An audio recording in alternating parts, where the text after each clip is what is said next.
Bien, gracias por mantener la sintonía y por mantenerse fiel a las cosas del Señor. Hemos venido hablando sobre los libros del Antiguo Testamento y alguno dirá, pero es que este recorrido es cansón, son 46 libros. Nosotros hemos visto cómo se ha desarrollado todo y lo que quiero es que tengamos una unidad, o sea, un entendimiento de una totalidad. Así que ya habiendo visto los libros de la ley, el Pentateuco, viendo los libros históricos y viendo los libros sapienciales de sabiduría, solamente nos faltarían entonces los libros proféticos. ¿Quiénes son los profetas? Son estos hombres inspirados por Dios para que con sus palabras y sus vidas digan lo que tienen que decir sobre lo bueno y sobre lo malo que el pueblo está haciendo.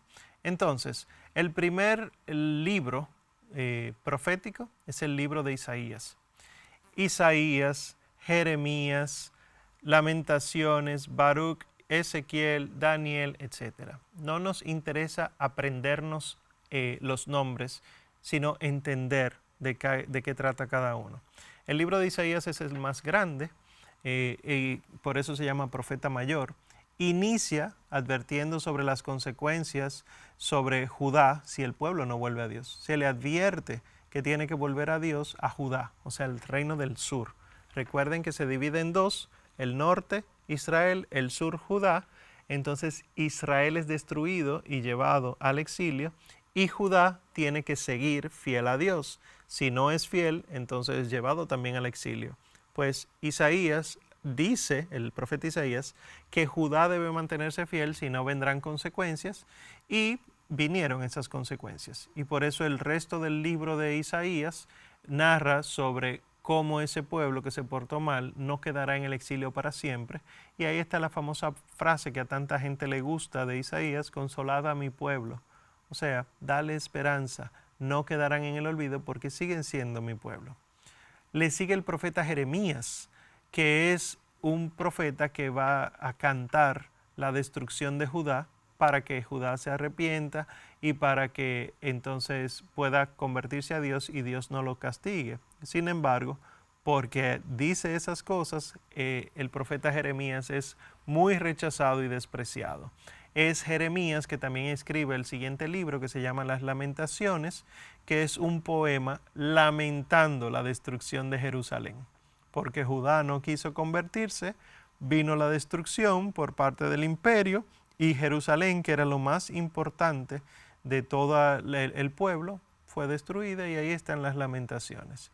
Luego aparecen otros profetas, Baruch y los siguientes, que tienen menos páginas y por lo tanto se les conoce como profetas menores, ¿verdad? Baruch fue escrito en Babilonia, o sea, estaban en el exilio y profetiza sobre una nueva alianza. Israel no quedará en el olvido, sino que habrá una nueva alianza y tiene muchos consejos de sabiduría en ese sentido. Le sigue Ezequiel, que ya hemos hablado que tiene muchas visiones proféticas, simbólicas, apocalípticas. Sin embargo, es un libro de esperanza porque dice que Dios va a devolver a la vida al pueblo de Israel. Aquello de los huesos secos, no sé si recuerdan, es al pueblo de Israel.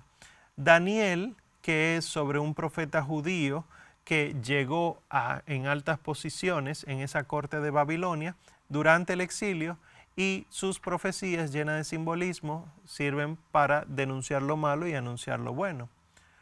Oseas, que cuenta el matrimonio de un profeta como metáfora de la relación de Dios con el pueblo de Israel.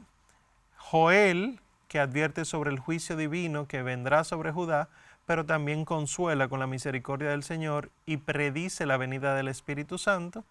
Y luego otros como Amós, que predice la restauración del reino, Abdías, que predice la caída de un enemigo de Judá, Jonás, que predice la conversión del pueblo de Nínive. Nínive es también allá, Babilonia. Miqueas, que habla de los malvados que explotan al pobre y anuncia un salvador para Israel que va a nacer en Belén. Nahum, que predice entonces el fin de la ciudad de Nínive, que era el centro de Asiria. Habacuc, un juicio contra los malvados. Sofonías, el juicio no solo contra los enemigos de Israel, sino contra los malvados de toda la tierra, para renovar la tierra, Ageo, que castiga a los que viven en el lujo y manda a reconstruir el templo de Jerusalén, Zacarías, que tiene las visiones de un nuevo rey que entra a Jerusalén, a Sión, y Malaquías. Ese es el último de los profetas del Antiguo Testamento que alerta cómo el culto a Dios no es bien recibido por Dios, sino que están adorando solamente con hechos y no con el corazón, con palabras y no con todo su ser.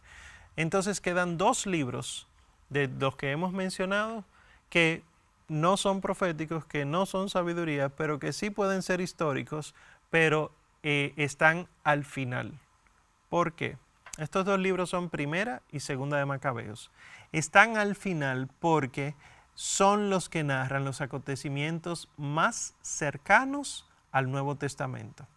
Primera y Segunda de Macabeos corresponden al año 100 antes de Cristo, que es una guerra que hay, cuando entonces los deportados vuelven de Babilonia y se establecen y empieza Judá otra vez a crecer, a existir. Entonces viene el imperio griego a apoderarse de todo y el pueblo, a pesar de haber tenido tanto castigo, decide irse con los dioses griegos. Y surgen unos cuantos judíos celosos, encabezados por Judas Macabeo, de ahí el nombre de Macabeos, los hermanos Macabeos, que empieza a defender y dice, todo el que no esté con Dios no está con nosotros y nosotros vamos a acabar con esto. Y así entonces Primera y Segunda de Macabeos lo que narra es la revuelta macabea, empezando con la conquista de Alejandro Magno, ¿verdad? Y se repite un poco en Segunda de Macabeos desde el punto de vista religioso, pero cómo Dios termina venciendo.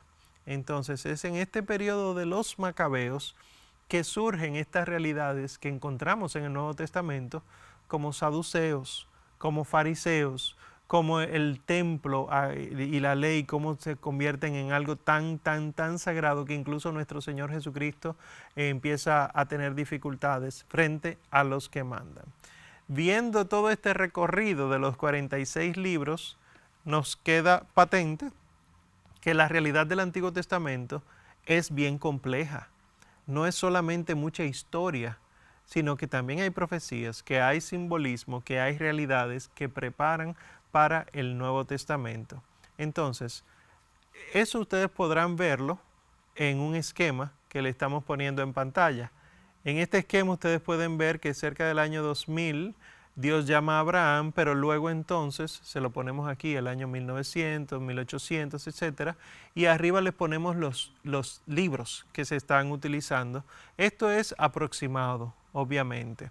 Nosotros vemos que el Éxodo, Levítico, Número, Deuteronomio y Job habla de Moisés, de cómo el pueblo sale de Egipto, etc. Y cómo Israel empieza la conquista de Canaán. Luego Josué, Jueces, Ruth y los libros que hemos hablado, donde ocupan su lugar en la historia. En este esquema entonces, que realmente es un poquito complejo, pero es sencillo, es para verlo de una sola vez, puede ubicarlos a ustedes más fácilmente en las realidades que estamos describiendo. Pues sí quiero que nos detengamos mucho para entender los mapas. Las Biblias tienen mapas al final o en el medio, donde quiera que lo hayan editado, pero tienen mapas. Hay mapas del Antiguo Testamento y hay mapas del Nuevo Testamento.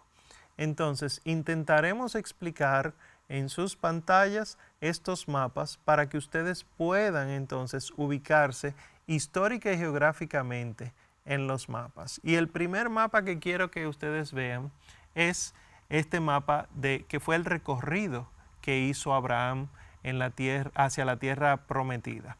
Abraham era de Ur, de Caldea, de los asirios. Abraham no era de la tierra prometida porque esa tierra todavía no era ocupada por el pueblo. Entonces, Abraham, creyendo en muchos dioses, se le dijo, sal de tu tierra, toma a tu mujer y empieza a caminar, que yo te aviso hasta dónde. Y como ustedes pueden ver, hay dos grandes ríos ahí que hemos visto en Historia Universal, en Geografía del Mundo, etc. El Tigris y el Éufrates. Estos dos ríos permiten que todo su alrededor se dé plantación. Todo esto es desierto, excepto alrededor de esos ríos. Y entonces, saliendo de Ur, pasando por Babilonia, Acadia, Mari, Harán, Carquemis, Alepo, llega a Damasco, a Siquén y se va a Egipto. Y en Egipto entonces llega a Tanis y de ahí entonces se devuelve y llega a Canaán.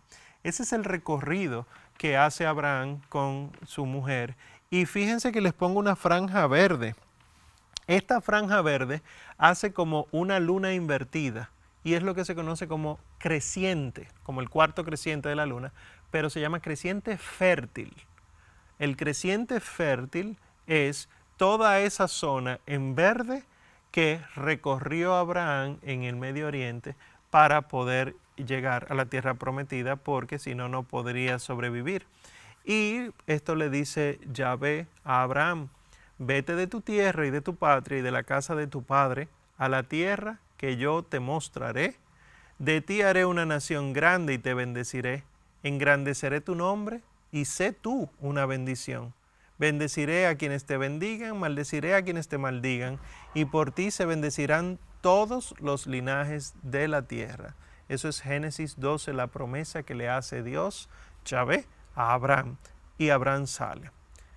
Luego entonces, ahí en la tierra de Canaán, que es ya la tierra prometida, pero todavía no ha sido prometida a un pueblo, sino al pueblo que va a salir de Abraham, o sea que es para Abraham. Ustedes ven este mapa donde se destacan dos cuerpos de agua, dos lagos. Uno sería el Mar Muerto, que es el más grande de abajo, y uno pequeñito más al norte, cerca de Hazor, que es el Mar de Tiberíades o Mar de Galilea. El Mar de Galilea, ahí es donde nuestro Señor Jesucristo más adelante hace una serie de milagros. Entonces, el río que une el Mar de Galilea o de Tiberíades con el Mar Muerto es el Jordán. Ese es el río Jordán, que se llama Jordán porque Jordán lo que significa es que va descendiendo, que va bajando. Entonces no solamente baja de norte a sur, sino que si uno pudiera mirarlo horizontal, el río va en descenso y el punto más bajo del planeta Tierra está ahí. La Tierra, el planeta Tierra, no es más profundo que en ese lugar, y específicamente el lugar más profundo del Jordán es donde Cristo se bautizó. O sea que cuando nosotros decimos que Él descendió, se encarnó, ¿verdad? Y bajó hasta lo más bajo, bajó incluso físicamente a lo más bajo para llegar a lo más bajo de nosotros y así entonces poder restaurar todo lo que había caído. Pues ese río Jordán y esos dos lagos, sobre todo el del norte, el Mar de Tiberíades, son importantes para el Nuevo Testamento. Ahora, miren el recorrido que hace Abraham de Damasco, Siquén, Betel, Salem, Mambré, Gerar, Berseba, etc. Aquí es, en toda esta parte, es que él se encuentra con Dios, los tres hombres que van a visitarlo específicamente en Mambré. También es donde él destruye el altar de Siquén. También es que él viaja a sacrificar a Isaac, donde está Moria, el monte Moria. Y luego entonces, cuando hay tiempo de hambre, viaja a Egipto y regresa. Estos son los acontecimientos de cuando Abraham. ¿Qué pasa? Que el pueblo entonces empieza a existir en Egipto. El pueblo de Israel le iba bien, la historia de José que ustedes conocen ya, pero llegó un momento que empezaron a ser maltratados. Y al ser maltratados, entonces el pueblo empieza a sublevarse, surge esta figura, Dios pone este Moisés que fue rescatado para que, siendo importante, entonces conociera luego a Dios y sacara a su pueblo de la esclavitud de Egipto. Pues aquí en este mapa que están viendo ahora, ustedes verán lo que se conoce como la península del Sinaí. Lo que está en verde, dice Gran Mar azul arriba, ¿verdad? Lo que está en verde debajo de eso es Egipto. Ahí fue donde se construyeron las pirámides, ahí es donde ocurrieron tantos acontecimientos en contra de los israelitas en Egipto. Y de ahí es que Moisés los saca con el mandato de Dios. Entonces verán las dos ciudades, Pitón y Ramsés, que son las que describe la Sagrada Escritura, y luego pasan por Etam y empiezan a descender. Toman todo el sur de la península, cogen por debajo, no cruzan directamente por el desierto, sino que van bordeando todo ese río y luego el Mar Rojo. Y ustedes leen que ocurren unos cuantos acontecimientos ahí. Fíjense cómo es tortuoso el camino, cómo es muy curvo el camino que ellos siguieron y cómo incluso terminaron del otro lado de la tierra prometida. Terminaron hacia el norte, pero del lado este de la tierra prometida. Que sí quiero que noten. Ahí donde les ponemos el verde claro en la península del Sinaí, que ven esta figura blanca, les quise poner ahí una hostia, ahí es que ocurre el milagro del maná. Es en esa zona donde el maná del cielo se manifiesta como prefiguración de la Eucaristía. ¿Por qué decimos que es prefiguración? Ahí lo dice el Evangelio de Juan capítulo 6. Jesús les respondió, en verdad os digo, no fue Moisés quien os dio el pan del cielo, es mi Padre el que os da el verdadero pan del cielo, porque el pan de Dios es el que baja del cielo y da la vida al mundo. Entonces le dijeron, Señor, danos siempre de ese pan. Les dijo Jesús, yo soy el pan de vida. El que venga a mí no tendrá hambre y el que crea en mí no tendrá nunca sed. ¿Qué está diciendo el Señor Jesucristo? El maná del desierto cuando Moisés fue mi Padre que se lo dio a ustedes y era preparando al verdadero pan que ustedes van a tener, que se llama Eucaristía. O sea que si creemos en los acontecimientos del maná en el Antiguo Testamento, hay que creer obligatoriamente en la Eucaristía, porque el maná está preparando para el Nuevo Testamento. Recuerden que el Antiguo Testamento prepara para los acontecimientos del Nuevo. Pues aquí donde ocurre este goteo de esta sustancia que luego entonces se convierte en pan, curiosamente el pan no podía guardarse porque se dañaba y demás. Sin embargo, ustedes leen la última vez que recogieron el maná, dice que el Señor permitió que se recogiera y que les durara hasta llegar a la tierra prometida. Quiere decir que preparando para el Nuevo Testamento, se nos va a dar un pan que se puede dañar, pero que se nos va a dar el pan que nos lleva hasta la tierra prometida, hasta el cielo. Eso ocurre con la Santa Eucaristía. En un primer momento tú ves que es pan y que es vino, pero luego de las palabras del sacerdote ya no es pan, sino que es cuerpo, ya no es vino, sino que es sangre. Y por lo tanto, como cuerpo y sangre, te salva, te lleva de camino al cielo y allá entonces en el cielo podemos dar testimonio de las cosas que Dios ha hecho. ¿Por qué es importante entender dónde ocurrió esto? Porque ocurre antes de la ley. Luego de habérsele dado el maná, es que se le va a dar las tablas de la ley a Moisés. O sea, Dios primero alimenta a su pueblo en el desierto y luego entonces le da la ley.